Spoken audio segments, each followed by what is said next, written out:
Audio Jungle.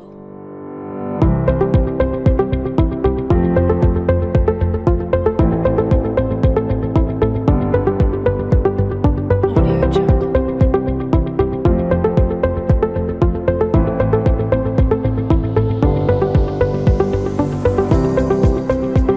Audio Jungle.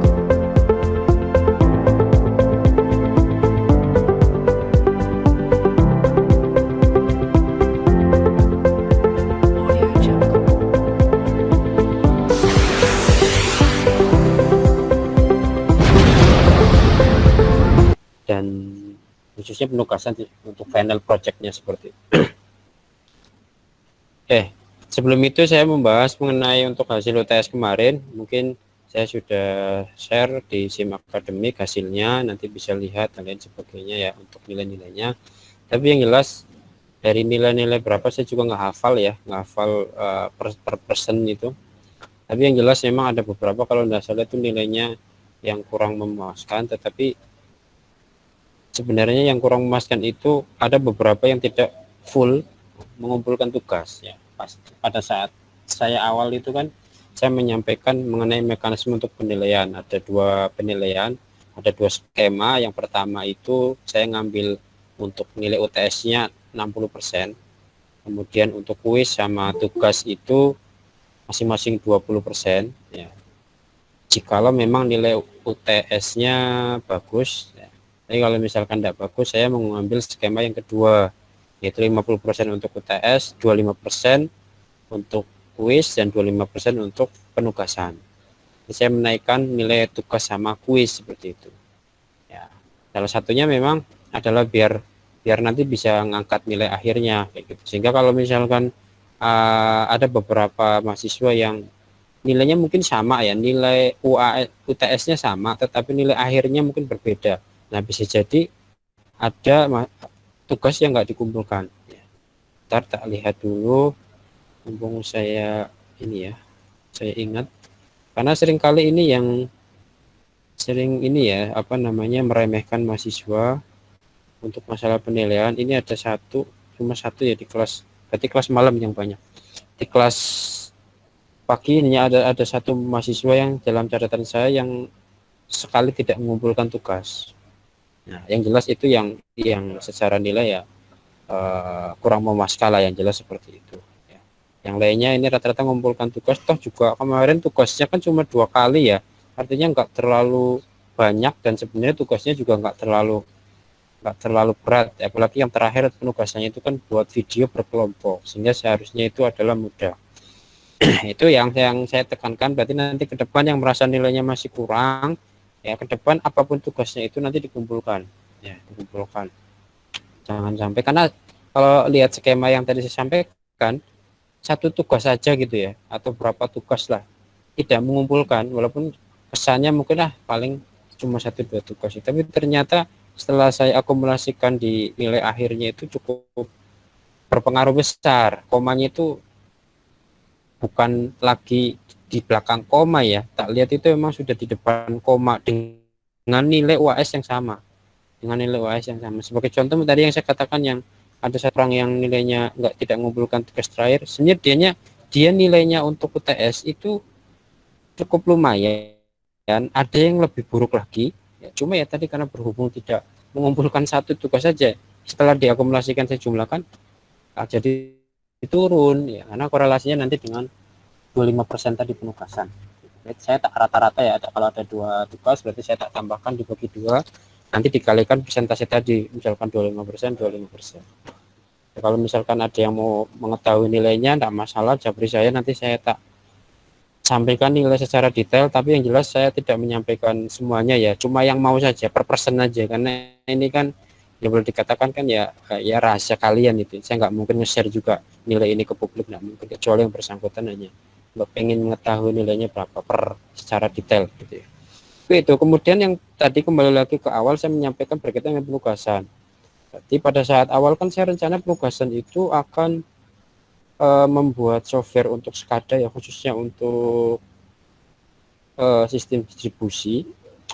Berarti nanti ada 2 software, pertama menggunakan Simulink MATLAB untuk asumsinya itu adalah jaringan distribusi distribusinya itu dengan berbagai macam tipe, ada spindle, ada mesh dan sebagainya ya. Kalau sudah pelajari di distribusi listrik itu, sama satu korelasi dengan software SCADA-nya itu saya menggunakan Wonderware seperti itu.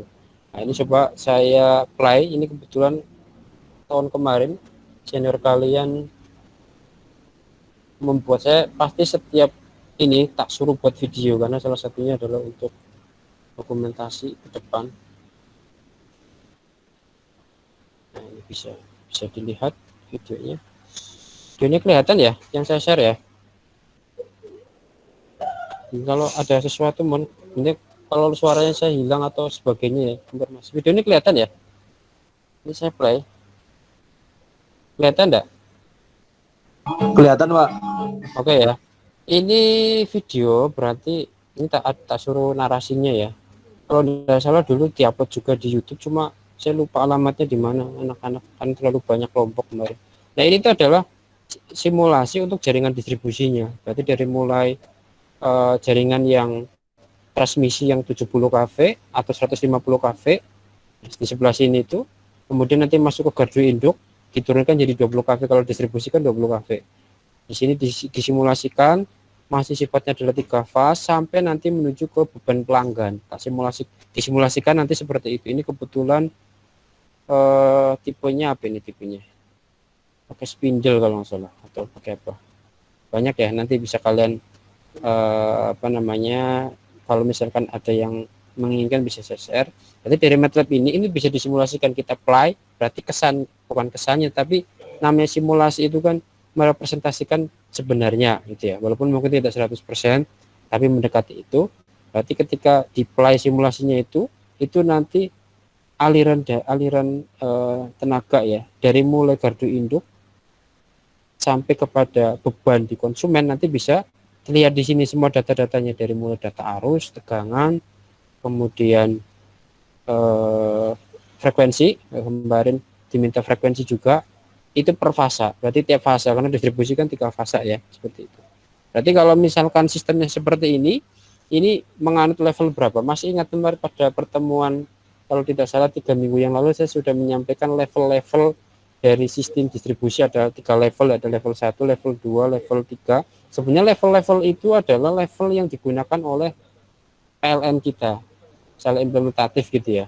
Nah, artinya untuk mempermudah, karena setiap daerah itu kan posisi geografisnya berbeda, sehingga tipe topologi jaringannya juga berbeda. Lihat, ada yang mungkin pakai spindle, kemudian ada yang menggunakan mesh dan sebagainya. Itu lihat daerahnya lah seperti apa gitu. Apakah dia di perkotaan yang memang kebutuhan bebannya itu tinggi, atau memang dia di pedesaan yang memang bebannya itu sangat rendah sekali. Nah, nanti disesuaikan di sana seperti itu. Nah, dalam simulasi ini nanti menggambarkan hal-hal seperti itu. Berarti sampai misalkan untuk bebannya ke konsumen ini bisa di setting gitu ya, di setting dalam arti beban tiap-tiap bus itu berapa, itu di setting. Dan ini kemarin berbeda untuk tiap bus di banyak berapa. Saya play saja. Berarti dari data ini ketika awal simulasi ini sudah jalan, maka merepresentasikan, menunjukkan inilah sistem distribusi yang sebenarnya. Ini simulasinya terus ya, jalan terus ya. Top. Ini loop, ini pakai loop, topologi loop. Jadi sebelah kiri ini adalah jaringan transmisi masuk ke gardu induk sampai ke jaringan distribusi ya, topologi loop. Ini masih kita apply. Oke. Lah, kemudian ya, nanti ini adalah tampilan untuk software Wonderware. Berarti diasumsikan kondisi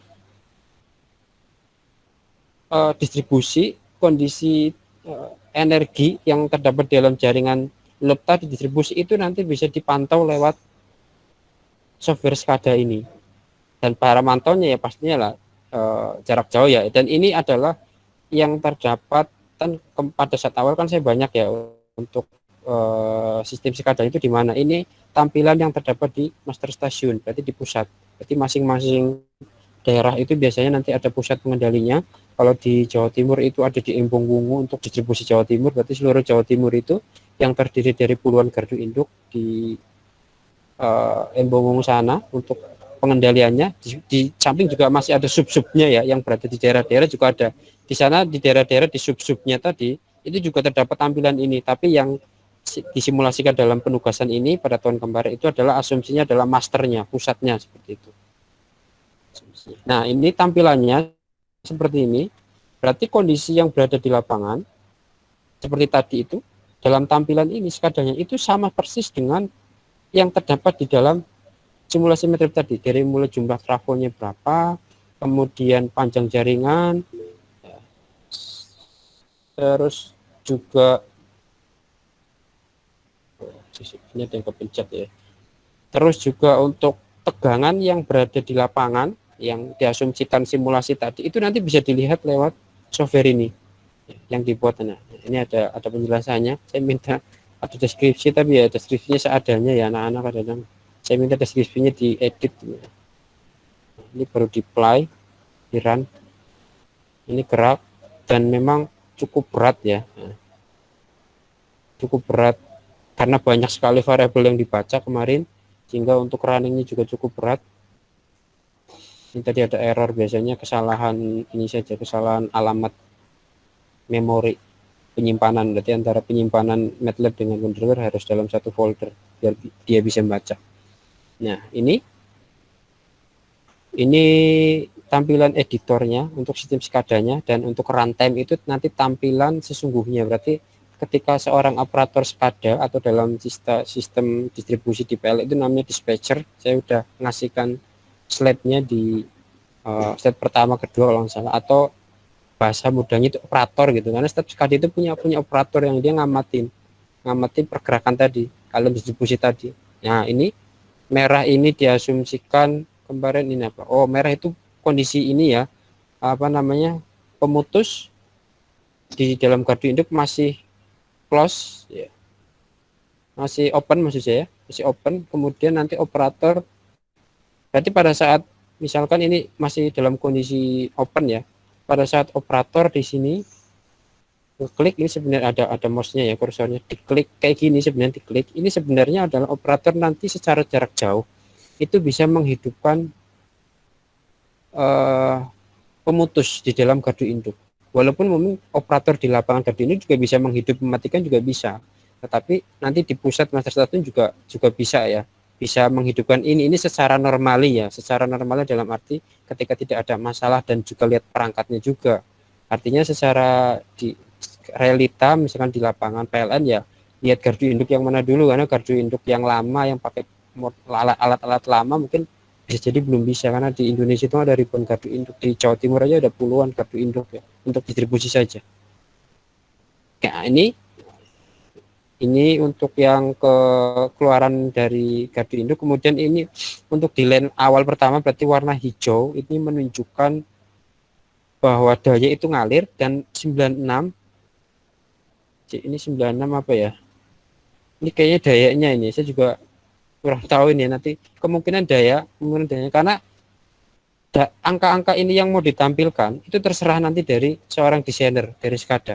Bisa nanti tegangan, bisa nanti Cosby, apa namanya, fasenya, frekuensinya, atau yang lain sebagainya, tergantung dari operatornya itu seperti ini. Makanya 96 ini kemungkinan dayanya kemarin, karena saya waktu itu meminta untuk kapasitas trafo di gardu induk ini berbeda. Kemungkinan ini adalah dayanya ya, dayanya. Nah, berarti nanti dalam SCADA itu hal-hal yang direkam ya, itu ada berupa, pertama itu adalah pembacaan tadi, tegangan, arus, daya, otomatis ya daya pun ya daya aktif ya reaktif kan ya, sama frekuensi. Itu pertama. Kemudian yang kedua adalah status dari pemutus atau komponen apapun itu. Ya, sebenarnya ini ada juga sebenarnya parameter yang secara real itu, misalkan suhu trafo di dalam gardu induk ini, operator SCADA ini itu bisa terekod sebenarnya. Cuma kalau untuk simulasi MATLAB nggak bisa ya, untuk nggak bisa memasukkan variabel suhu, makanya ini masih hanya terbatas variabel-variabel yang kaitannya dengan tenaga listrik gitu. Nah, Berarti status-status yang warna berubah warna ini menunjukkan status kondisi di lapangan sebenarnya bisa dikendalikan lewat jarak jauh. Modul komunikasinya apa? Modul komunikasinya nanti mungkin beberapa sudah tak share di presentasi itu ya, yang di ini ada yang menggunakan misalkan yang paling familiar itu adalah menggunakan Modbus. Cuma Modbus karena serial biasa ya. Ini biasanya untuk komunikasi lokal. Berarti lokal di gardu induk juga biasanya mereka punya tampilan SCADA sendiri seperti ini di substasiunnya, bukan di master stasiunnya. Itu punya seperti ini, biasanya paling komunikasinya menggunakan Modbus karena jaraknya nggak terlalu jauh ya. Tapi kalau misalkan sudah di master stasiun yang jaraknya sampai berkilo-kilo ya pasti menggunakan protokol komunikasi yang lain yang secara kalau protokol itu kan kayak mekanisme untuk mentransferan data, berarti menggunakan protokol yang secara transfer data bisa lebih cepat karena ini harus real time. Ada delaynya pun tidak boleh terlalu lama. Delay itu maksudnya adalah misalkan gini, kondisi status ini ya di pemutus setelah gardu induk, pada saat operator ngeklik seperti ini kan pasti ada waktu jeda antara dia pertama kali ngeklik dengan perubahan sebenarnya di lapangan. Nah itu delaynya itu nggak terlalu tinggi, ya terlalu lama gitu ya. Bukan dalam satuan second lagi tetapi sudah milisecond. Yang baik seperti itu. Ya ini sudah terhubung, saya play kembali. Ini perubahan parameternya sesuai dengan perubahan yang berada dalam simulasi MATLAB itu sendiri. Nah, ini layar pertama, ini ketika diputus maka warnanya merah, ini nanti akan berubah menunjukkan bahwasanya terputus. Bentar, ini apa ini?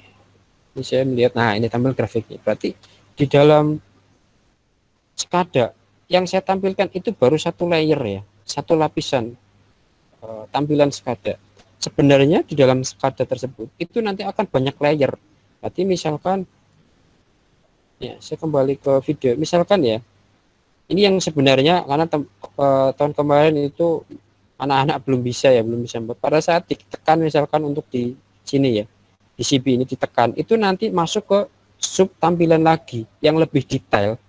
Nah, pada video ini, nah ini adalah berupa tampilan, ini karena masih terbatas gambaran anak, tampilan grafik dari pembacaan di trafo gardu induk. Berarti kondisi ini sebenarnya ada 3 data ya, tegangan 3 fase, RST-nya bisa, sama arus, sama dayanya sebenarnya ada itu. Nah ini hanya tampilan saja ya, karena transfer data antara simulasi MATLAB dengan software Wonderware itu tidak bisa langsung passing data, itu butuh interface. Nah interface-nya itu menggunakan Excel. Berarti data pembacaan di MATLAB masuk ke Excel, ini data pembacanya semuanya itu, ini tegangan, arus, RST. Nah setelah itu nanti data dari Excel tadi dibaca oleh Wonderware, karena Wonderware kan memang dia database ya seperti itu. Dan sebenarnya di dalam software SCADA yang saya sampaikan itu data-data seperti ini kan ribuan, bukan ribuan sih, mungkin jutaan, banyak sekali pembacaan itu ya. Itu nanti disimpan di server, sehingga dalam sistem SCADA itu pasti mempunyai server. Server fungsinya untuk apa? Satu, untuk menyimpan data, merekod data, nah, sekaligus nanti untuk melihat status-status, sehingga nanti data dari pembacaan tiap tahun atau bahkan mungkin tiap berapa 5 tahun itu tetap tersimpan di server, dan data tersebut jikalau misalkan manajemen ya, dalam hal ini misalkan contohnya PLN, nah, dari PLN untuk bagian ekonominya, karena namanya perusahaan kan bisnis kan pasti profit. Nah misalkan bagian keuangan pengen mengetahui kira-kira ini selama 1 tahun mengalami keuntungan atau enggak. Berarti keuntungan kan sederhana. Pertama adalah biaya yang dikeluarkan PLN untuk membeli listrik lewat pembangkit berapa, dikurangi dengan biaya yang diterima oleh konsumen. Daya di konsumen itu keluarnya berapa. Kan seperti itu. Itu kan tidak mungkin menggunakan manual ya. Mungkin manual, tetapi butuh berapa tahun untuk rekap data-data tersebut, sehingga dengan mekanisme sistem SCADA itu nanti bagian keuangan itu bisa langsung akses ke server, lihat database-nya, misalkan ingin mengetahui eh, konsumsi daya untuk selama setahun ini kapan, itu ada grafiknya, per bulan, per hari, bahkan per jam itu ada, bahkan bisa terlihat misalkan ada kejanggalan di daerah tertentu misalkan mungkin di dalam PLN istilahnya area atau kejanggalan di daerah tertentu di sana, artinya daya yang dibangkitkan lebih besar tetapi daya yang masuk ke beban itu lebih kecil, berarti kan masih ada kelebihan daya di sana lah. Kelebihan daya itu kalau listrik itu kan lebih banyak kan dibuang. Nah, berarti ada ketidakefisiensian daya di sana. Nah, nanti sistem dari SCADA ini berfungsi untuk hal-hal seperti itu, berarti memudahkan dalam proses monitoring, tidak hanya yang kaitannya dengan energi listrik, tapi kaitannya dengan nanti dengan masalah keuangan, finance gitu ya, sampai masalah dengan kebijakan dan lain sebagainya. Itu sangat mempermudah seperti itu, sehingga sekarang mungkin lebih lebih mudah menggunakan sistem seperti ini. Dan misalkan untuk bagian engineering ya, engineering juga dengan menggunakan sistem SCADA itu tahu kan biasanya ada peralatan-peralatan yang memang secara umur itu sudah diprediksi, misalkan trafo. Oh, trafo ini sudah 20 tahun. 20 tahun biasanya adalah saatnya untuk di ini ya, diganti lah gitu ya, di-upgrade sebetulnya. Apalagi yang memang sudah trafo yang memang sudah discontinue, artinya produknya di pasaran sudah tidak ada lagi dan lain sebagainya. Nah, dan ini dari data SCADA itu engineering itu nanti bisa melihat di sana itu trafo keluarannya harusnya sekian dayanya. Tapi ternyata yang selama ini terekam di dalam sistem SCADA itu di bawah itu, berarti bisa jadi ini memang tidak usah nunggu 10 tahun. Ya, 20 tahun. Sebelum 20 tahun ini sudah mengalami malfungsi. Nah, nanti memerintahkan maintenance untuk memeriksa apa itu malfungsinya. Periksa satu persatu, ngambil data semuanya dari mulai data pengukuran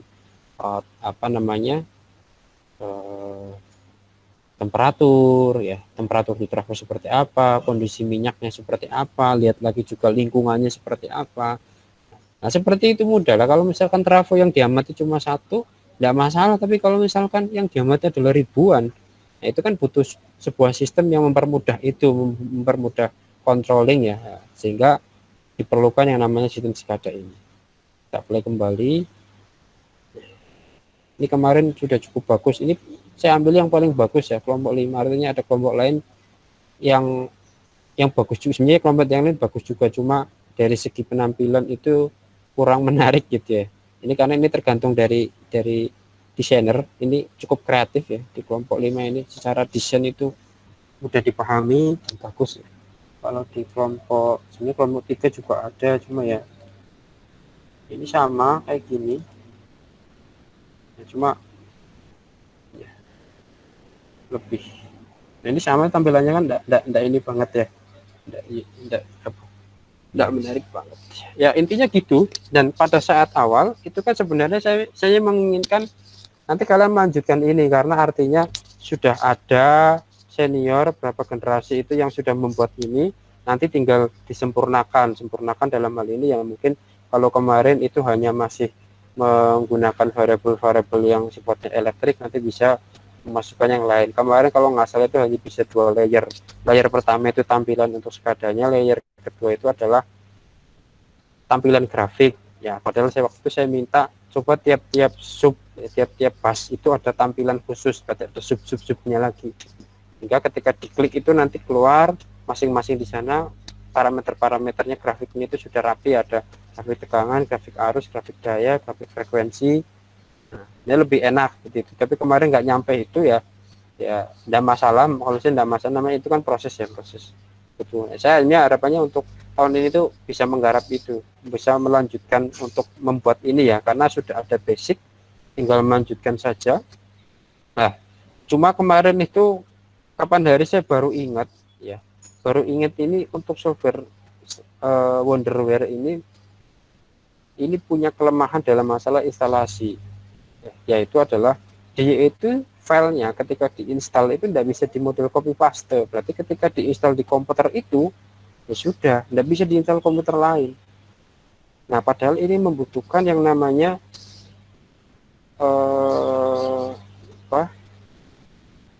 karena ini kerja tim ya, harapannya kan memang filenya nanti yang bergerak ya, ada yang desain MATLAB-nya, ada yang desain SCADA-nya dan lain sebagainya.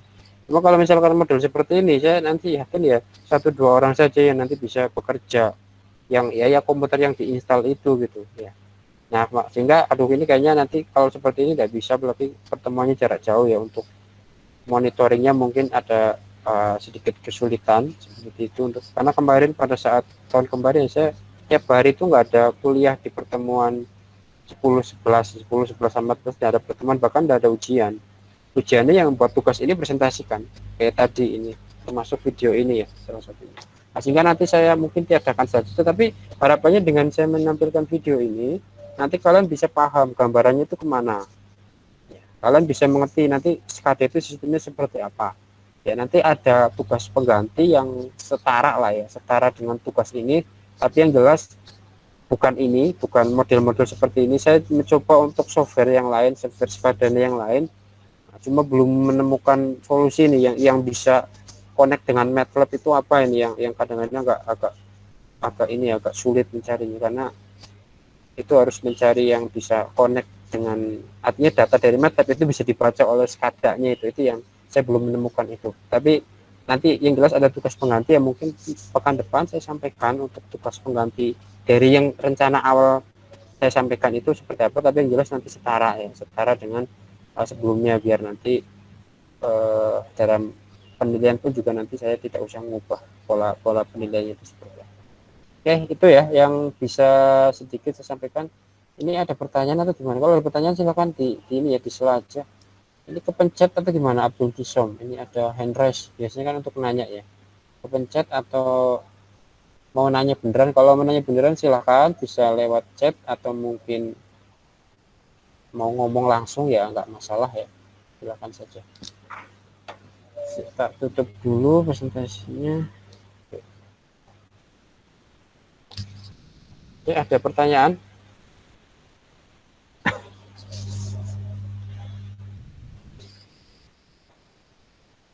Ya, ada yang ditanyakan?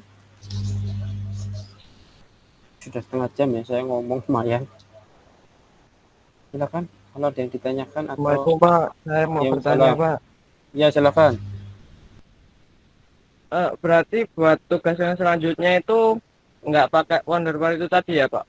Enggak ya. Karena tadi kesulitan saya tahu nanti problemnya di mana tahu, dan problem itu cukup fundamental ya, masalah instalasi itu cukup penting, sehingga nanti saya cari tugas yang lain lah.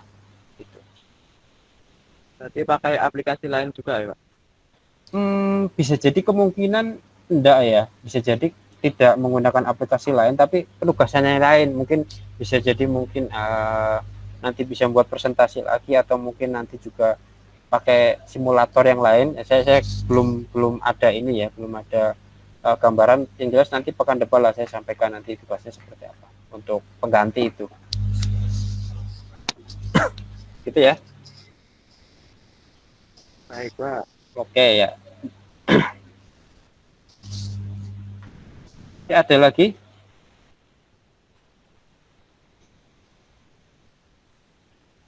Oke, kalau ini sebenarnya untuk teoritis, secara teoritis itu kan memang SCADA dikatakan itu kan memang materi teori ya, teori untuk ini sih, untuk anak power gitu. Sebenarnya prakteknya juga banyak sebenarnya seperti itu. Tapi karena memang ini adalah untuk distribusi, memang nanti kebanyakan teori dari mulai komunikasi ya. Ini komunikasi itu juga cukup dalam ya, ini cukup dalam, itu banyak sekali. Kemarin sudah menyampaikan ada yang presentasi berkaitan dengan masalah protokol komunikasi. Ini juga tak share ya, tak share presentasi masalah komunikasi itu belum selesai materi, karena belum membahas kaitannya dengan misalkan medianya. Itu medianya saya belum menyampaikan, nanti mungkin pekan depan saya sampaikan media untuk komunikasinya. Itu kan baru metode komunikasinya, dari mulai atau menggunakan protokolnya, kemudian protokolnya pun macam-macam ya, kemudian kelebihan sama kelemahan dari masing-masing komunikasi. Saya belum menyampaikan misalkan medianya, ada menggunakan power line carrier ya, PLC itu, tapi itu digunakan untuk sistem transmisi. Berarti Di sini di daerah Waro di sana itu ada gardu induk gede itu yang 500 kV ya, namanya transmisi. Itu komunikasinya itu menggunakan power line carrier. Jadi komunikasinya itu ya menggunakan kabelnya untuk transmisi itu sendiri. Jadi selain dia itu melewatkan energi ya, arus listrik, dia juga bisa untuk melewatkan informasi, sinyal informasi. Bisa ya kayak gini, kayak ngomong telepon ya, telepon itu bisa. Kemudian untuk ngirim teks itu bisa antar, tapi baru antar namanya dulu namanya pusat penggali beban gitu ya kan. Tiap di Jawa kan ada 3 itu ya, di Jawa Timur di Waru, kemudian Jawa Timur di Waru, Jawa Tengah itu di Ungaran, terus Jawa Barat itu di, saya lupa nama tempatnya ya, itu dibagi saja daerahnya gitu. Pusat penggali beban untuk transmisi, bukan untuk distribusi ya. Ya, itu mungkin yang saya sampaikan pada kesempatan kali ini. Kalau memang tidak ada pertanyaan, atau mungkin ada pertanyaan, nanti bisa ditanyakan di grup saja seperti apa. Nanti tunggu pertemuan ke-10 atau pekan depan untuk saya ngasih tugasnya. Tapi yang jelas nanti tugasnya kelompok ya. Sama tadi juga tugasnya kelompok. Tapi kelompok yang kemarin presentasi kemungkinan nanti akan terus digunakan kelompoknya sampai nanti UAS. Ya, saya sih harapannya nanti tugas penggantinya bisa mengganti UAS. Ya, walaupun tetap UAS itu nanti ada ya, karena dituntut UAS itu harus ada soal, ada ini. Kalau saya dulu biasanya itu UAS itu ya enggak ujian ini enggak, tapi ya presentasi final projectnya tadi itu. Saya harapannya seperti itu, karena saya kira lebih mengenal model ujian, model seperti itu ya, daripada tertulis teori itu kan. Ya kemarin saya juga berpikir ini kalau misalkan teori ya anak-anak itu kan apalagi online bisa nyari di Google aja ya, banyak itu. Kemarin juga ada beberapa ya yang soal nomor 4 saya tulis soalnya adalah gambarkan level keempat itu. Saya nggak ngerti ini kelas pagi atau kelas malam ada yang jawab itu di crop. Jadi materi yang saya sampaikan di crop, terus dimasukkan di dalam jawabannya sudah selesai. Padahal kan yang namanya ujian itu ya tulis tangan, termasuk gambarnya ya tulis tangan. Tapi ada juga yang model di crop seperti itu. Sehingga saya kadang-kadang menilai dengan parameter apalagi yang teori itu ya percuma gitu loh. Karena kan adalah tadi implementatif, buat apa seperti itu, nanti ukurnya itu mudah ya. Karena masalah teori itu sebenarnya bisa dibaca, apalagi pengetahuan dengan SKD itu bisa dibaca banyak ininya, referensinya, tinggal paham implementasinya itu seperti apa. Oke ya, ada pertanyaan? Kalau tidak ada pertanyaan saya tutup ya, tutup untuk pertemuan siang hari ini. Terima kasih atas kesempatannya. Selanjutnya untuk absensi seperti biasa ya, kalian isi di link itu, link yang seperti biasa di sana itu ya. Walaupun saya juga sebenarnya, kalau saya pribadi, mengapa saya tidak memberikan parameter penilaian absensi itu ya, bagi saya itu sebenarnya itu bukan tidak terlalu penting sih, tapi saya menganggap bahwasanya orang yang memang dia punya niatan untuk belajar ya harusnya dia datang. Tapi ada orang yang memang pada saat datang itu nggak berkesempatan karena lain hal ya, sehingga bagi saya yang penting outputnya tercapai. Walaupun dia nggak masuk ya saya kasih nilai, ya saya nggak ngasih parameter ini. Walaupun memang secara sistem diminta itu, ya sudah saya jalanin saja. Karena apalagi kuliah online kan kayak gini kan, nggak tahu kan siapa yang masuk dan lain sebagainya. Saya anggap masuk semuanya saja. Tapi saya gitu, kuliah online, kecuali kuliahan langsung saya nggak mungkin kan anda tanganin yang nggak masuk. Tapi karena kuliah online saya tak anggap masuk saja semuanya. Entah ikut meetnya saya, entah lihat ininya saya, enggak masuk. Yang penting output dari saya, target output dari saya tercapai. Saya seperti itu. Oke ya, seperti itu mungkin yang bisa saya sampaikan. Kurang lebihnya minta maaf. Terima kasih. Selamat siang. Assalamualaikum warahmatullahi wabarakatuh. Audio Jungle.